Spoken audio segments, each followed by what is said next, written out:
một chữ ai em nhớ là chào con thì mà em vừa cả sẽ có một chữ nào để mà ngỡ nếu mà là người mà chỉ nhà nó cả trên nó em chơi lì nhà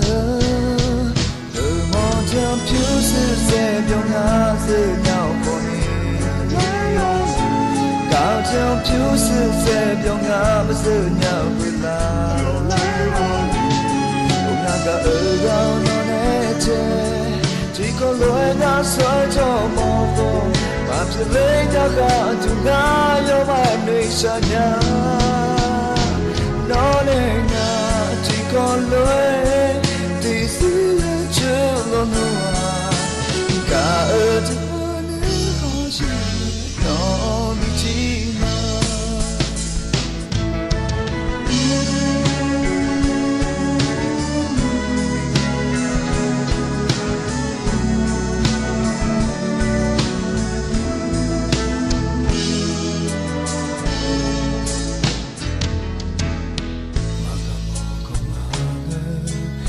thì mai sẽ nhớ một chữ ai em nhớ là chào cô cả nhà nó lên ngắm em trôi cả sẽ có một chữ nào để mà ngỡ lùi nhưng mà là cái mà chỉ nhà nó cậu chỉ nó nên mà chơi lì nhà cứ bỏ theo phiếu sẽ phê nhau ngã giữa nhau còn trong phiếu sẽ xe biểu ngã mà giữa nhau vừa là cũng là cả ở gạo nó nét chê chỉ có lối ngã xoay cho mò vô mà chỉ lấy nhau cả chúng ta yêu mà em nơi xa nhà nó nên ngã chỉ có lối thì giữ chưa lo nữa cả ở nó bị chỉ mà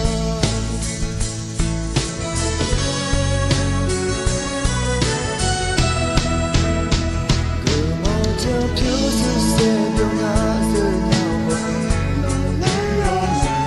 cả trong phiếu sự xe biểu ngã mà giữa nhau vừa là không làm cả ở gạo nó nét chê chỉ có lối ngã xoay cho mò vô mà chỉ lấy nhau cả chúng ta yêu mà em nuôi cha nhau nó nên ngã chỉ có lối thì giữ chưa lo nữa cả ở thế có gì nó bị chỉ mà Come on and roll the big coast of time. Come on, make them day. Love to the love.